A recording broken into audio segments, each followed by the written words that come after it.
A caminho de uma reunião, ela viu o marido, que disse que ficaria em casa, entrando sozinho em um restaurante. O coração dela disparou. Por intuição, decidiu segui-lo e congelou com o que viu. O ar frio de Curitiba cortava a pele, mas não era o clima que fazia o coração de Fernanda gelar. Era a visão do outro lado da rua. Diogo, o marido dela. Aquele que naquela manhã havia lhe dado um beijo sonolento na testa e murmurado algo sobre um dia inteiro de home office enterrado em planilhas e pendências financeiras do casal. Ele disse que nem tiraria o pijama.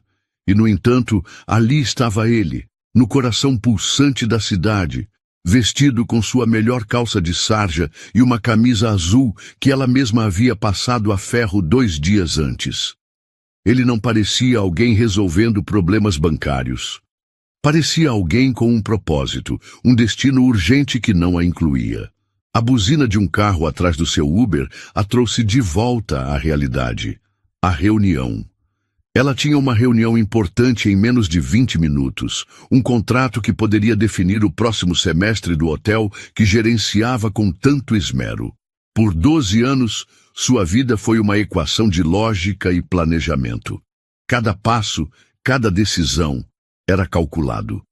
Fernanda era a rocha, a âncora, não apenas no trabalho, mas em casa.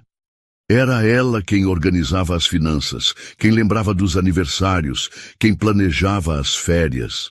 Diogo, com seu jeito mais aéreo e sonhador, sempre dizia que ela era sua bússola. Mas para onde ele estava navegando agora, sem ela? Ele atravessou a rua, olhando para os lados com uma pressa que beirava a paranoia, o celular colado na orelha. Não era o andar de quem vai a um banco ou a uma repartição pública. Era o andar de quem está atrasado para algo. Algo secreto. A palavra surgiu em sua mente, indesejada e venenosa, como uma erva daninha brotando no meio de seu jardim, cuidadosamente cultivado. Ela sentiu uma pontada na têmpora, o prenúncio de uma enxaqueca que sempre a atacava em momentos de estresse extremo. "Senhora, o trânsito vai andar. Qual o número do prédio, por favor?" perguntou o motorista, com uma paciência que ela não possuía naquele momento. Fernanda olhou para o homem ao volante, um completo estranho, e depois para a figura de seu marido, que agora virava a esquina, desaparecendo de sua vista. A reunião, o contrato, a sua reputação profissional. Tudo isso pesava de um lado da balança. Do outro, uma pergunta simples e devastadora. Por quê?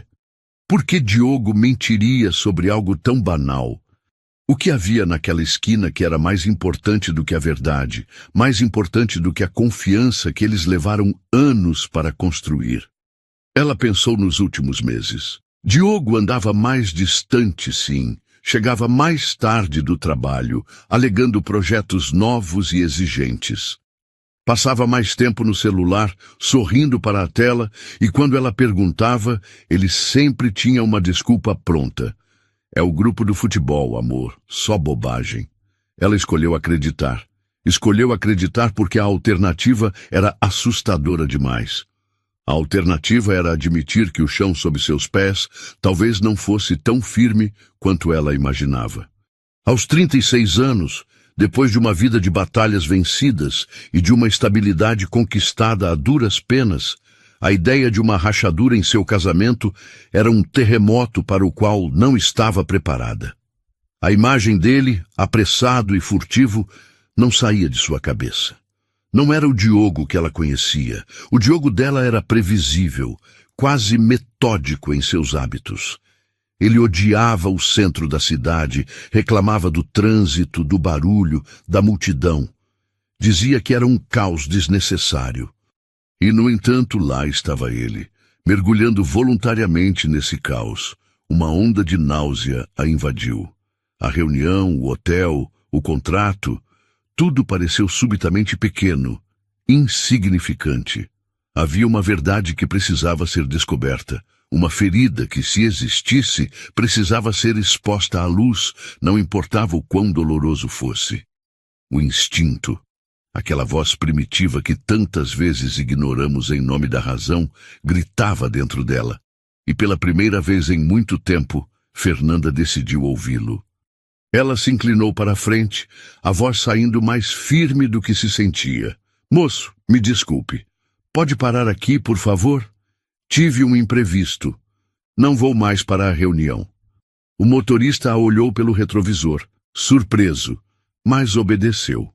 Assim que o carro parou, Fernanda pagou a corrida pelo aplicativo, pegou sua bolsa e saiu, o coração martelando contra as costelas. O vento frio agora parecia um aliado, um choque de realidade que a mantinha de pé. Ela caminhou a passos firmes na direção da esquina onde Diogo havia sumido. Cada passo era uma aposta contra a felicidade que ela acreditava ter. Cada passo a levava para mais perto de uma verdade que poderia destruir tudo. Mas recuar não era mais uma opção. Ela precisava saber, precisava ver com os próprios olhos o que era tão importante a ponto de fazer seu marido mentir e se esgueirar pelas ruas como um estranho em sua própria vida. O que quer que estivesse esperando por ela depois daquela esquina, ela enfrentaria, sozinha. A mão de Fernanda tremia levemente ao pegar o celular na bolsa. A tela brilhava com a foto de seu chefe, mas sua mente estava a quilômetros de distância, na esquina que acabara de dobrar. Com a voz mais controlada que conseguiu forjar, ela fez a ligação. Ricardo, sou eu. Peço 1000 desculpas. Sei que é de última hora, mas não vou conseguir chegar à reunião. Minha enxaqueca atacou com tudo. Estou vendo pontos brilhantes. Não tenho condições. Era uma meia-verdade. A dor em sua cabeça era real, pulsando em sincronia com a ansiedade, mas sua causa não era neurológica, e sim emocional. Do outro lado da linha, Ricardo foi compreensivo como sempre. Desejou-lhe melhoras e disse para não se preocupar. Ao desligar, Fernanda sentiu um calafrio. Mentir era tão fácil assim? Para Diogo parecia ser. Ela apressou o passo, o som de seus saltos ecoando na calçada como uma contagem regressiva. O medo de perdê-lo de vista era um motor que a impulsionava. E então, ela o viu. Diogo não estava longe. Ele parou em frente a um estabelecimento novo, um café com uma fachada de vidro e madeira escura, tão moderno e elegante que parecia deslocado na rua mais tradicional. O nome Grão Fino em prosa estava gravado em letras douradas discretas. Não era o tipo de lugar que Diogo frequentaria. Ele preferia os botecos antigos, com cerveja barata e porções gordurosas. Mais uma peça que não se encaixava no quebra-cabeça de seu marido. Ele hesitou por um instante na porta, olhou mais uma vez para o celular e então entrou.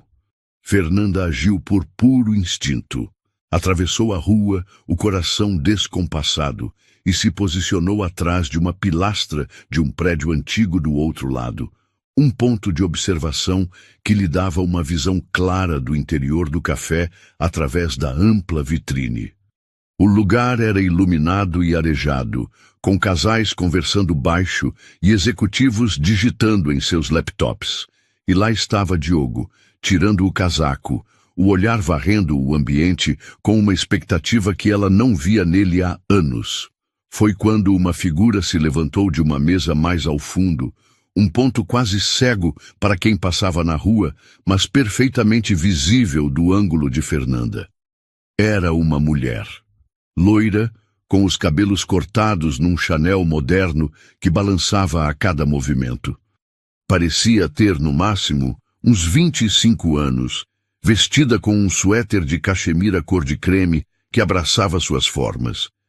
Ela abriu um sorriso ao vê-lo, um sorriso que não era apenas de boas-vindas.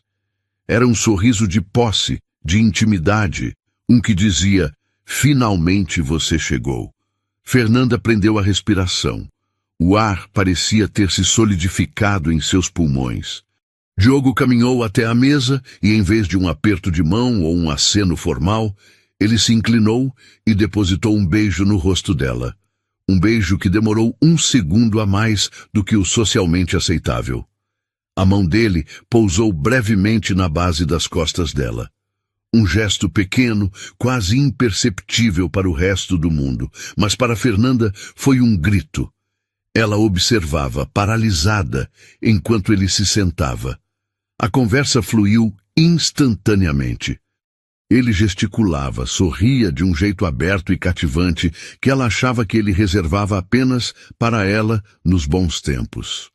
A mulher ria, tocando o braço dele de vez em quando, a cabeça inclinada num gesto de admiração e flerte que era impossível de confundir. Eram um casal.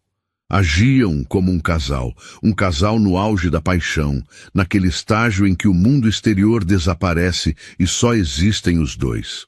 O garçom se aproximou e eles pediram 2 cafés e uma fatia de torta com 2 garfos. A torta.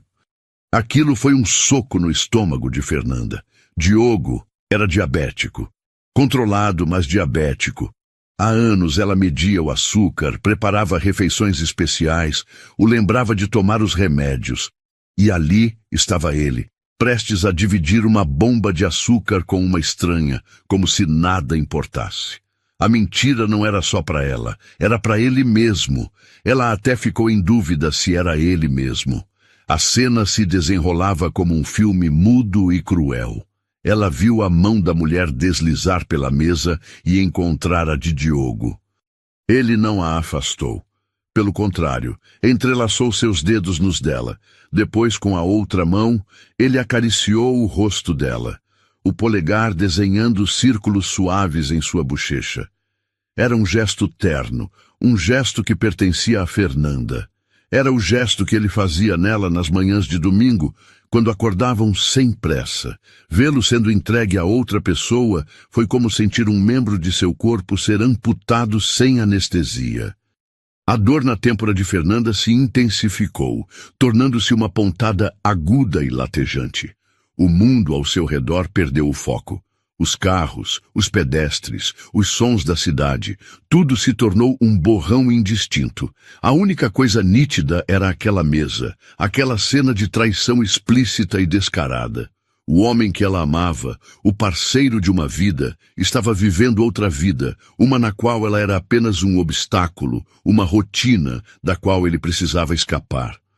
A imagem dele, sorrindo para a loira enquanto seus dedos se tocavam sobre a mesa, queimou em sua retina. O choque inicial deu lugar a uma frieza cortante, uma clareza terrível. O gelo que se formava ao redor do coração de Fernanda começou a trincar, dando lugar a uma lava fervente de indignação. Cada carícia, cada sorriso trocado entre Diogo e a mulher era uma pá de terra jogada sobre os 10 anos de casamento deles. Ela observou imóvel, até que ele disse algo para a loira, se levantou e caminhou em direção à saída do café. Sozinho. Ele colocou um par de óculos escuros, um modelo aviador que Fernanda nunca o viu usar, e tirou um cigarro do bolso. Aquilo foi a gota d'água. Diogo não fumava. Ele tinha pavor de cigarro, uma aversão quase fanática que herdara depois de perder o pai para um câncer de pulmão. Ele sempre dizia que o cheiro da fumaça o fazia reviver o sofrimento do hospital. E agora, ali estava ele, prestes a acender como se fosse o hábito mais natural do mundo. Aquele homem na porta do café não era apenas um marido infiel. Era um completo estranho, um ator desempenhando um papel desconhecido. A raiva superou a dor. Fernanda não pensou. Ela agiu. Atravessou a rua em passadas largas e firmes, ignorando o farol de pedestres fechado e a buzina irritada de um táxi. Ela parou a um passo dele, bem no momento em que ele levava o isqueiro ao cigarro. «Diogo!» A voz dela saiu mais ríspida do que pretendia. Ele se sobressaltou, um espasmo de puro pânico que ele tentou disfarçar, mas que ela viu claramente. O isqueiro caiu de sua mão, produzindo um ruído metálico no concreto. Ele se virou para ela e, por trás das lentes escuras, Fernanda sentiu o choque dele. Mas o que veio a seguir foi tão surreal, tão audacioso, que a deixou sem ar. Ele a encarou por um segundo, e então sua postura mudou. Os ombros relaxaram, a cabeça inclinou-se ligeiramente e um sorriso polido, quase condescendente, surgiu em seus lábios. Até o tom de sua voz era diferente, mais grave, mais anasalado. Desculpe, senhora. Acho que você está me confundindo. Fernanda piscou, incrédula.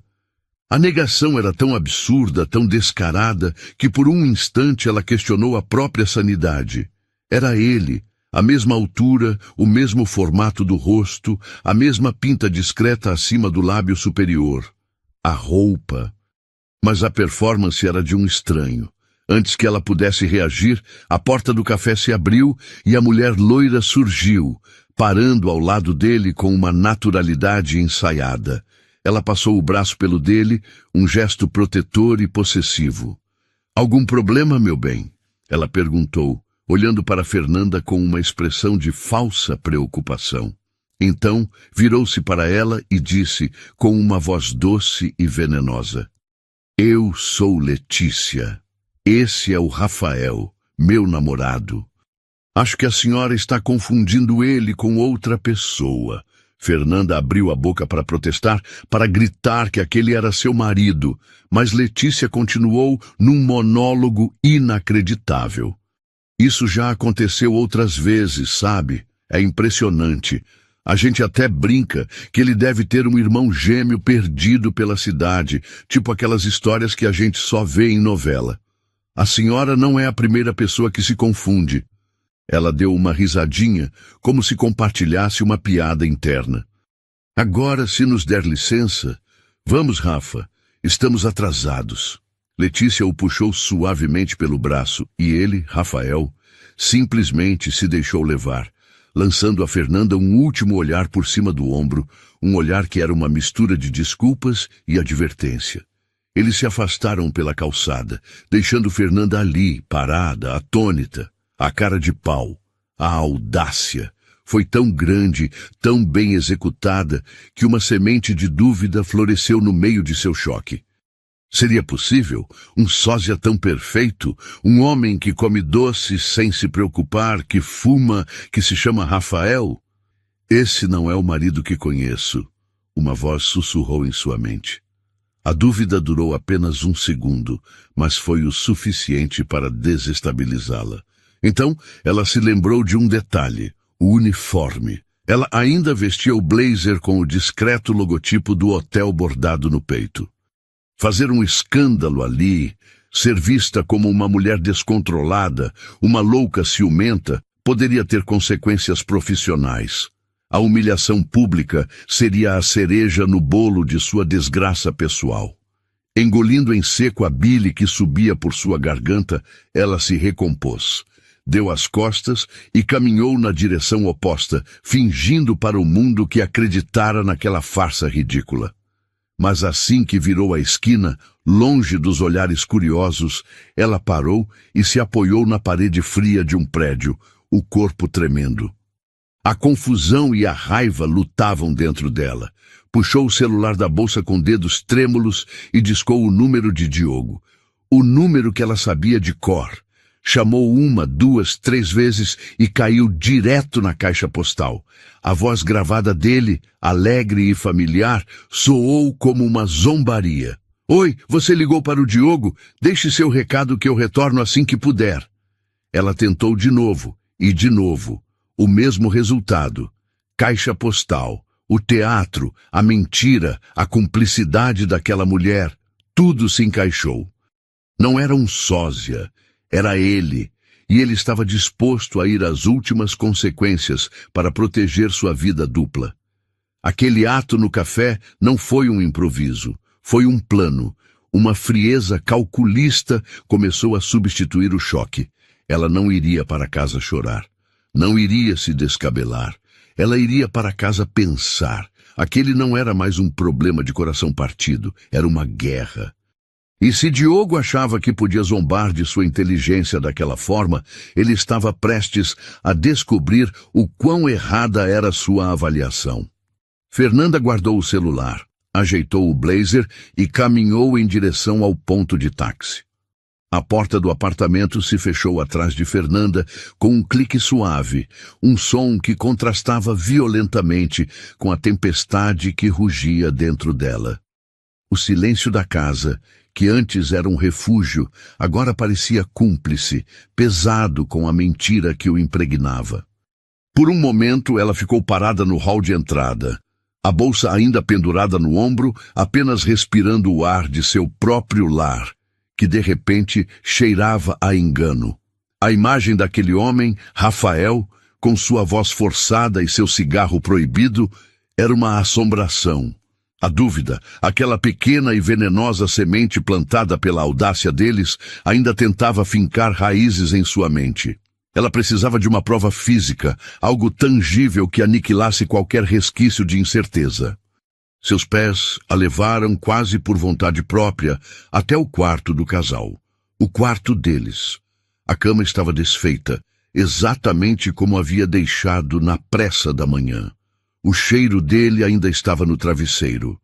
Com o coração batendo um ritmo surdo e doloroso, ela abriu as portas do guarda-roupa dele. Seu olhar varreu metodicamente os cabides. Camisas sociais, camisetas, polos. Ela procurou pela camisa azul, aquela de um tom celeste que realçava os olhos dele. A mesma que ela passara com tanto cuidado. Não estava lá. Seu estômago se contraiu. Em seguida, ela se agachou, os dedos vasculhando a prateleira de baixo, onde ele guardava as calças dobradas. A calça de sarja bege, sua favorita para ocasiões casuais mas arrumadas, como ele mesmo dizia. Também não estava lá. Foi como um veredito. Se ainda havia uma molécula de dúvida em seu corpo, ela se evaporou naquele instante. A ausência daquelas duas peças de roupa era uma confissão silenciosa. Era a prova irrefutável. Ele não era um sósia. Ele era Diogo. E ele era um mentiroso cínico e meticuloso. Uma onda de fúria a percorreu tão intensa que ela teve que se segurar na porta do armário para não cair. A vontade era de arrancar todas as roupas dele dali, jogá-las pela janela, queimar cada vestígio de sua existência naquela casa. Mas então, a imagem daquele sorriso condescendente de Rafael e da expressão vitoriosa de Letícia voltou à sua mente. Eles a trataram como uma tola, uma louca. E a pior coisa que ela poderia fazer agora era agir como uma. Não, ela não lhes daria essa satisfação. A raiva se transformou, se solidificou em uma determinação fria como o aço. Ela precisava fingir. Precisava ser a melhor atriz que já existiu. E precisava planejar cada passo com a inteligência que eles tão descaradamente zombaram. 3 horas se passaram. 3 horas em que Fernanda tomou um banho longo, trocou de roupa, preparou um café forte e se sentou à mesa da cozinha, forçando-se a uma calma que não sentia. Ela ensaiou sua expressão no reflexo da janela. Um ar de cansaço, uma pitada de preocupação, mas nada de suspeita. Quando ouviu o som da chave na porta, seu corpo inteiro se enrijeceu, mas seu rosto permaneceu sereno. Diogo entrou, e a visão dele era uma obra-prima da dissimulação. Ele vestia uma camiseta velha do time de futebol e uma bermuda de moletom.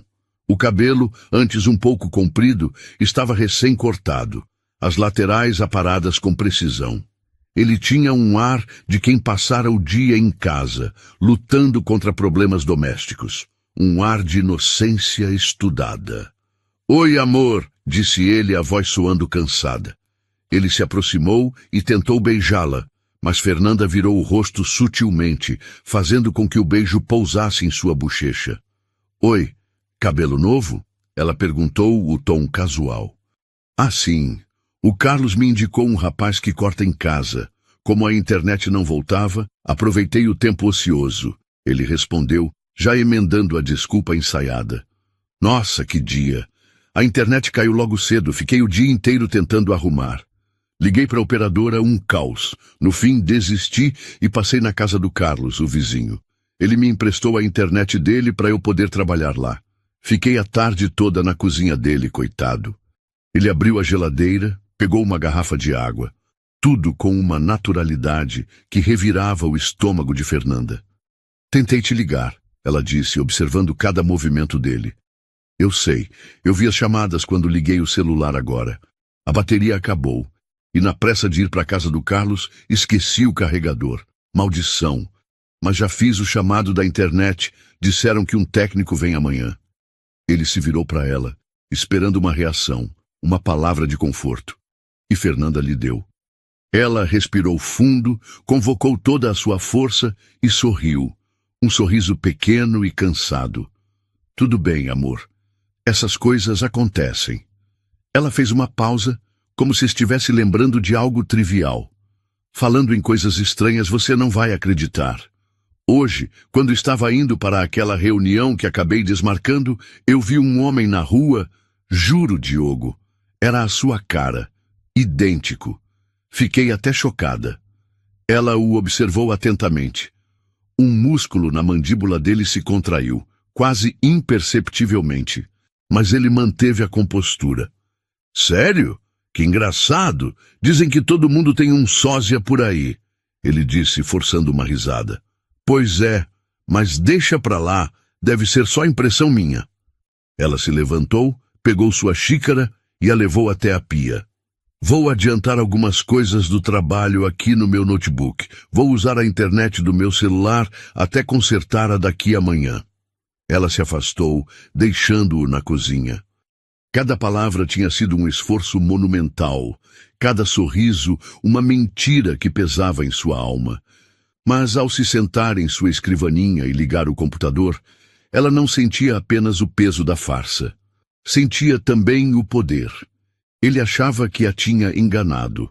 Ele achava que estava no controle. Mal sabia ele que o jogo havia acabado de virar e que a jogadora que ele subestimou estava prestes a fazer sua primeira jogada. A noite caiu sobre o apartamento como um manto pesado. Diogo, exausto de sua batalha com a internet e de sua performance como marido dedicado, adormeceu rapidamente, emitindo um ressonar suave e constante. Para Fernanda, aquele som, que antes era reconfortante, agora soava como o ronronar de um predador satisfeito. A casa estava em silêncio, mas a mente dela era um turbilhão de atividade. A hora de agir havia chegado. Na ponta dos pés, ela pegou as chaves do carro dele na mesinha da entrada. O coração batia forte, não de medo, mas de uma adrenalina fria e focada. Antes de sair, ela fez uma chamada de vídeo sussurrada para sua amiga Helena, uma advogada de divórcios calejada que já tinha visto de tudo. Você tem certeza disso, Fê? Helena perguntou, a voz cheia de preocupação através do telefone. Nunca tive tanta certeza de nada na minha vida, Lena. Ele zombou de mim. Preciso de provas, preciso entender a extensão disso tudo antes de dar o próximo passo. Helena suspirou. Ok. O rastreador é pequeno, magnético. Procure uma superfície de metal limpa embaixo do carro, perto de uma das rodas, mas mais para o centro, longe do escapamento. Limpe o local com o paninho que veio junto e apenas fixe-o. Ele vai grudar. O aplicativo já está no seu celular, lembra? É só ativar. Seguindo as instruções, Fernanda desceu até a garagem escura e silenciosa do prédio. Cada sombra parecia uma ameaça. Cada ruído distante a fazia prender a respiração. Ajoelhada no chão frio de cimento, ela encontrou o local perfeito sob o carro de Diogo. O clique metálico do rastreador se fixando no chassi foi o som mais satisfatório que ela ouvira em todo o dia. Era o som do controle voltando para suas mãos. De volta ao apartamento, a segunda parte do plano. Ela pegou o celular de Diogo, que estava carregando na mesa de cabeceira. As mãos dele estavam relaxadas sobre o peito, a respiração profunda. Por um instante, ela o observou dormir. O rosto que ela amara por décadas, agora uma máscara. Com uma frieza que a surpreendeu, ela desbloqueou o aparelho, a senha, a data de aniversário dela, que ironia, e abriu o WhatsApp. Em seu próprio notebook, Ela abriu a página do WhatsApp Web. O código QR apareceu na tela. Ela apontou a câmera do celular dele e, em menos de 5 segundos, uma cópia exata de suas conversas, de sua vida secreta, floresceu na tela do computador dela. Ela rapidamente arquivou a conversa com Lê no celular dele para que não ficasse visível na lista principal e o colocou de volta no carregador, exatamente como estava.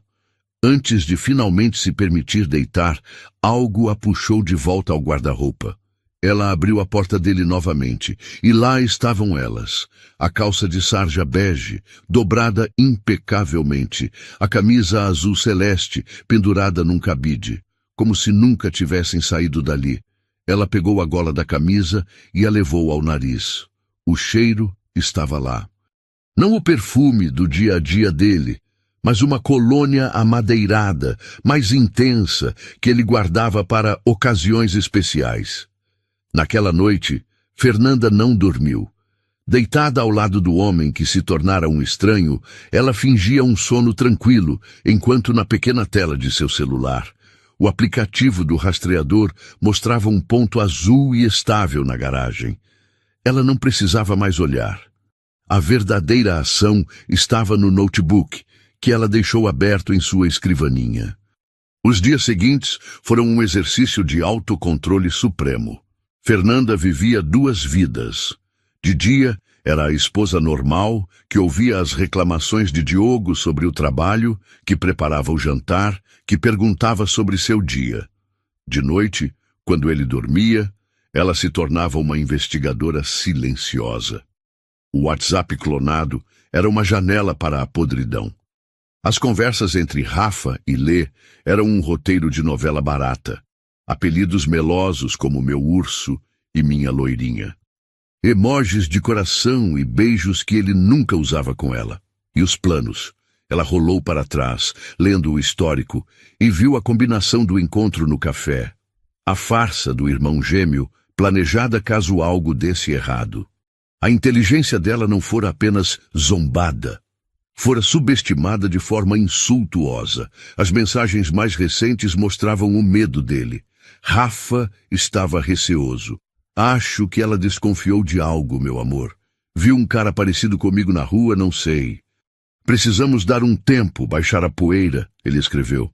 A resposta de Lê era impaciente, cheia de uma segurança arrogante. Relaxa, ursinho. Ela é uma boba, engoliu a história do gêmeo. Você mesmo disse que ela não suspeitaria de nada. Não aguento de saudades. Precisamos nos ver. Ele pedia paciência, dizia que era arriscado, mas a insistência dela era constante. E finalmente, após alguns dias de idas e vindas, ele cedeu. Fernanda viu a mensagem chegar em tempo real, seu coração gelando no peito. Ok, você venceu, minha loirinha teimosa, escreveu Diogo. Daqui a 2 semanas, naquele restaurante italiano novo que você queria conhecer. Vou inventar um jantar com a diretoria. Vai ser a nossa noite especial, prometo. A mensagem foi seguida por um roteiro detalhado. O horário, o nome do restaurante, a sugestão de que ela usasse um vestido vermelho que ele adorava. Ele estava planejando um encontro romântico com a amante, usando as mesmas táticas e o mesmo planejamento que um dia usara para conquistá-la. Fernanda fechou o notebook. 2 semanas. Ela tinha 2 semanas. Não para sofrer ou para se desesperar, mas para se preparar, para organizar suas finanças, para contatar sua advogada, para planejar sua própria entrada triunfal. O roteiro da noite especial deles estava traçado. Mas eles não sabiam que a diretora daquele espetáculo, a verdadeira dona do roteiro final, seria ela. As 2 semanas que se seguiram foram as mais longas e sufocantes da vida de Fernanda. Diogo, assustado com a possibilidade de ter sido descoberto, transformou-se no marido dos sonhos. Ele passou a trabalhar exclusivamente em casa, evitando qualquer saída desnecessária. Acordava mais cedo para preparar o café da manhã dela, com frutas cortadas e pão fresco. À noite, pesquisava receitas e preparava jantares elaborados, perguntando se ela estava gostando, se o tempero estava bom. Ele a cobria de elogios, dizia o quanto a amava, o quanto ela era importante. Cada gesto de carinho era como um toque de veneno. Cada "eu te amo" era uma faca que se cravava um pouco mais fundo. Fernanda sentia um nojo físico, uma repulsa que precisava engolir junto com as comidinhas que ele preparava. Mas ela se tornou uma atriz impecável. Sorria, agradecia, elogiava de volta. Dizia que estava feliz por tê-lo mais presente, que sentia falta dessa atenção. Por dentro, ela contava os dias, as horas, os minutos. Enquanto ele representava o papel de marido perfeito, ela, nas brechas do dia e nas madrugadas silenciosas, preparava o ato final. As conversas com Helena, sua amiga advogada, eram diárias. As contas conjuntas foram analisadas, os bens listados. Os papéis do divórcio foram redigidos, aguardando apenas uma assinatura. Finalmente, o dia do encontro chegou. Uma quinta-feira. Pela manhã, Diogo a beijou e disse com um ar de lamento: "Amor, hoje vou ter que trabalhar até tarde. A diretoria marcou um jantar de última hora para fechar um projeto. Coisa chata, mas necessária." Fernanda, que já sabia da reunião há 2 semanas, apenas assentiu, o rosto contorcido numa expressão de dor. "Tudo bem. Minha enxaqueca está me matando hoje, de qualquer forma. Acho que vou tomar um remédio forte. Vou trabalhar e à noite tentar dormir cedo." A expressão de alívio no rosto dele foi quase imperceptível, mas ela viu. Ele estava tranquilizado. O caminho estava livre. Às 7 da noite, ele se arrumou, colocando a colônia especial, a do cheiro da traição. Ela já estava em casa reclamando de dor de cabeça. Deu-lhe um beijo na testa e disse para ela se cuidar e qualquer coisa ligar. Assim que a porta se fechou, a enxaqueca de Fernanda desapareceu milagrosamente. Ela não se arrumou para seduzir ou para competir. Ela se arrumou para a batalha. Um vestido preto, elegante e sóbrio. Um batom vermelho escuro, como uma declaração de guerra. E nos cabelos, em vez de soltos, um coque severo e imponente. Ela não era a esposa traída. Era a juíza. Fernanda conseguiu chegar ao restaurante italiano 20 minutos antes do horário marcado. Era um lugar sofisticado, com luz de velas e música baixa.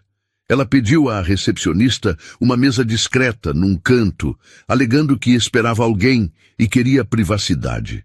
De seu posto, ela tinha uma visão estratégica de toda a entrada e do salão principal. Pediu uma taça de vinho tinto e esperou. Pouco depois, eles entraram. Diogo, galanteador, segurava a porta para Letícia, que usava um vestido vermelho vibrante, exatamente como ele pedia nas mensagens. Eles sorriam, cúmplices, e foram conduzidos a uma mesa romântica no centro do salão. Ele puxou a cadeira para ela. Ele a olhava com uma adoração que Fernanda não via dirigida a si mesma há uma década. Com uma frieza que ela mesma desconhecia, Fernanda pegou o celular.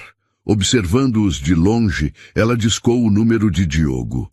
Na mesa deles, ela viu a tela do celular dele se acender. Ele olhou, franziu a testa em irritação e apertou o botão vermelho, cancelando a chamada. A certeza, se é que precisava de mais uma, estava ali, em sua forma mais crua. Então, ela enviou uma mensagem de texto, o golpe final de verificação. "Amor, desculpa incomodar. Não acho o remédio de enxaqueca, o mais forte.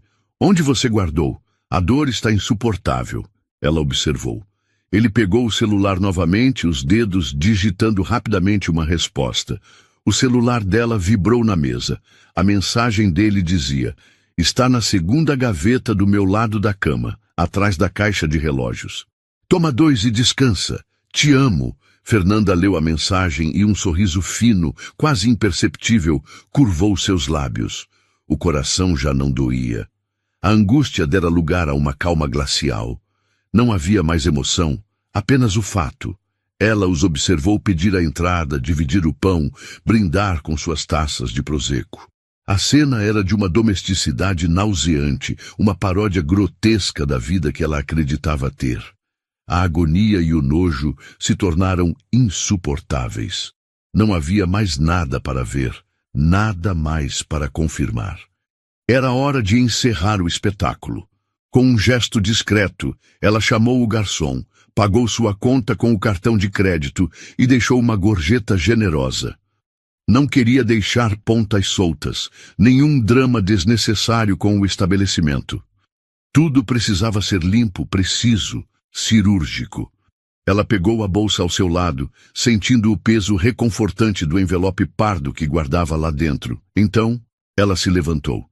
O movimento foi lento, deliberado. Ajeitou o vestido preto, sentindo o tecido liso contra a pele, uma armadura para o que viria a seguir. Com a bolsa em uma mão e a espinha ereta, ela começou a caminhar em direção a eles. O trajeto pelo salão pareceu durar uma eternidade. Os outros clientes, imersos em suas próprias conversas, mal notaram sua passagem. Mas para Fernanda, cada passo era pesado, carregado com o peso de 25 anos de memórias, de amor, de mentiras. Ela podia sentir o olhar de Diogo sobre si antes mesmo que ele a reconhecesse. Provavelmente, ele a viu como apenas mais uma cliente passando. Mas então, ela parou, bem ao lado da mesa deles. O sorriso de Letícia congelou em seu rosto. A confusão tomou conta de suas feições. Diogo ergueu os olhos e o sangue pareceu fugir de seu rosto. Ele ficou pálido, os olhos arregalados em puro terror, a boca entreaberta, sem palavras.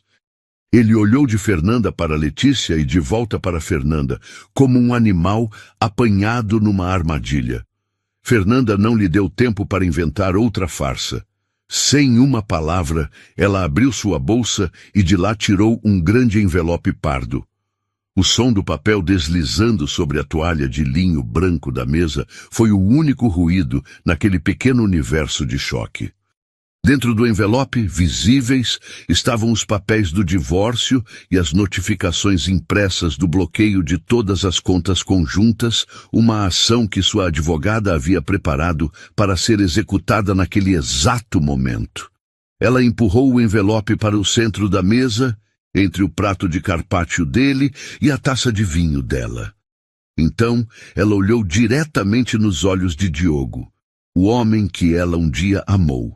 E um sorriso calmo, quase divertido, brotou em seus lábios.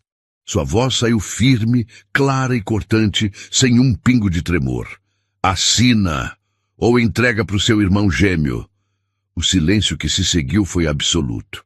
A mandíbula de Diogo se abriu e fechou, mas nenhum som saiu. Letícia olhava do envelope para Fernanda. A arrogância de antes completamente desintegrada, substituída por um pânico atordoado.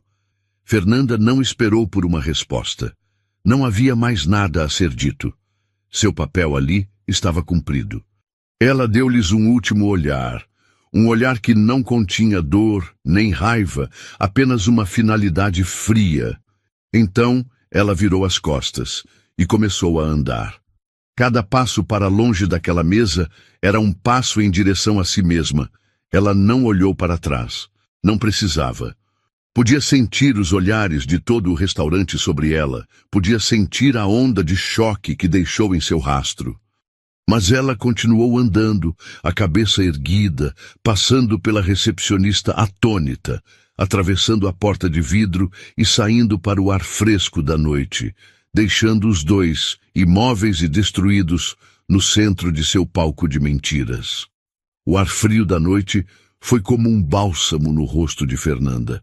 Ela respirou fundo, o oxigênio enchendo seus pulmões como se fosse a primeira vez em semanas. A porta do restaurante se fechou atrás dela, abafando o murmúrio chocado que começava a se formar lá dentro. Ela não apressou o passo. Caminhava com uma calma digna, cada movimento uma afirmação de sua recém-conquistada liberdade. Ela já estava na metade da calçada quando ouviu o som que esperava, a porta do restaurante se abrindo com violência e passos apressados e desajeitados correndo em sua direção.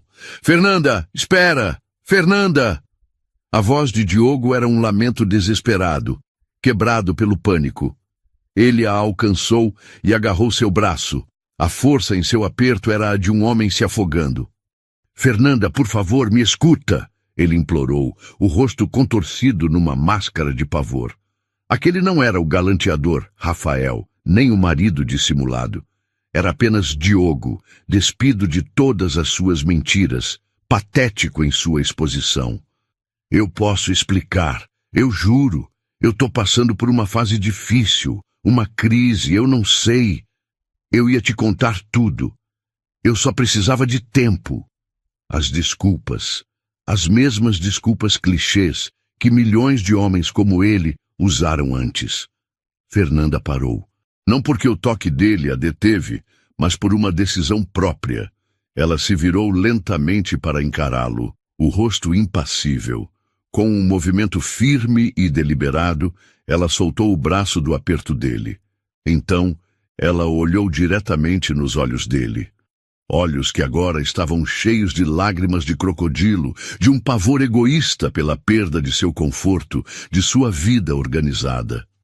Ela não viu arrependimento pelo que ele fez a ela. Viu apenas o terror das consequências para ele mesmo. Sua voz, quando falou, não era alta, mas carregava o peso de uma sentença final. "Você não mentiu só para mim, Diogo." Ela fez uma pausa, deixando a frase pairar no ar frio entre eles. "Você zombou da minha inteligência." Ela o viu vacilar, a verdade daquelas palavras o atingindo com mais força do que qualquer grito ou acusação. "Agora," ela concluiu, com uma frieza que selou qualquer possibilidade de retorno, "lide com as consequências." Sem mais uma palavra, sem um último olhar, Fernanda virou-se e retomou seu caminho. Ele a chamou mais uma vez, o nome dela ecoando na rua como um som oco e sem sentido. Mas ela não parou. Não olhou para trás. Cada passo a afastava da ruína que ele criara e a aproximava do futuro que ela mesma iria construir. Ele ficou para trás, uma figura patética na calçada, sozinho com os destroços de duas vidas que ele mesmo havia implodido. Ao chegar em casa, Fernanda girou a chave na fechadura e empurrou a porta. O apartamento estava silencioso, exatamente como ela o deixara. Mas desta vez, o silêncio não era pesado ou cúmplice. Era um espaço vazio, uma tela em branco esperando para ser preenchida. Assim que a porta se fechou, algo dentro dela se rompeu. O peso que ela carregara nos ombros por semanas, o peso da suspeita, da certeza, da raiva contida e da performance calculada, simplesmente desabou. Suas pernas cederam e ela deslizou pela porta até sentar no chão do hall de entrada. E então ela chorou. Não eram as lágrimas de uma vítima, mas as de uma guerreira após a batalha. Um choro de exaustão, de alívio, de luto. Ela chorou pela mulher que fora, aquela que acreditava em promessas e em finais felizes. Ninguém se casa pensando em separar. Ninguém entrega seu coração, seus dias e seus sonhos, esperando em troca o sabor amargo da traição. Imagens de seu passado com Diogo vieram em flashes. O primeiro encontro, a timidez dele, o jeito como ele segurou sua mão pela primeira vez. A proposta de casamento desajeitada e sincera no meio de um parque. A alegria na compra do primeiro apartamento. As dificuldades que enfrentaram juntos. As vitórias que celebraram. Como aquele homem, o parceiro de uma vida, se transformou num estranho cínico. A pergunta pairou em sua mente, mas ela sabia que não haveria resposta satisfatória. Algumas pessoas simplesmente se perdem e, no processo, tentam levar os outros junto para o abismo. Ali, no chão frio, abraçando os próprios joelhos, as lágrimas finalmente cessaram. O cansaço, profundo e avassalador, tomou conta de seu corpo. Ela se levantou, Caminhou até o quarto e, pela primeira vez em 10 anos, deitou-se sozinha na cama de casal. O espaço vazio ao seu lado não era assustador, era paz, e naquela paz ela adormeceu. Na manhã seguinte, Fernanda acordou com os primeiros raios de sol invadindo o quarto. Ela se sentia leve. A dor ainda estava lá, uma ferida que levaria tempo para cicatrizar. Mas não era mais uma âncora, era apenas uma memória. Ela se levantou, preparou um café forte e, sentada à mesa da cozinha, pegou o celular. A primeira ligação foi para Helena, sua advogada. Bom dia, Helena. Sou eu. Pode dar andamento em tudo. Vamos formalizar. Sua voz era firme, decidida. Não havia hesitação. Naquele momento, Fernanda compreendeu uma verdade fundamental que a sociedade muitas vezes nos faz esquecer. O fim de um relacionamento não é um atestado de fracasso. Às vezes, o verdadeiro fracasso é continuar em uma história onde você não é mais amada, respeitada e valorizada. A coragem não está em aguentar a dor em silêncio, mas em reconhecer que você merece mais. Muito mais. Ela não precisava de alguém que se escondesse atrás de mentiras baratas e perfumes de ocasião. Não precisava de um amor que exigisse que ela diminuísse sua inteligência ou ignorasse seus instintos. A culpa não era dela. A culpa nunca é de quem ama, de quem confia, de quem constrói. A responsabilidade é de quem destrói. Agora, era ela por ela. E pela primeira vez em muito tempo, isso não parecia solitário.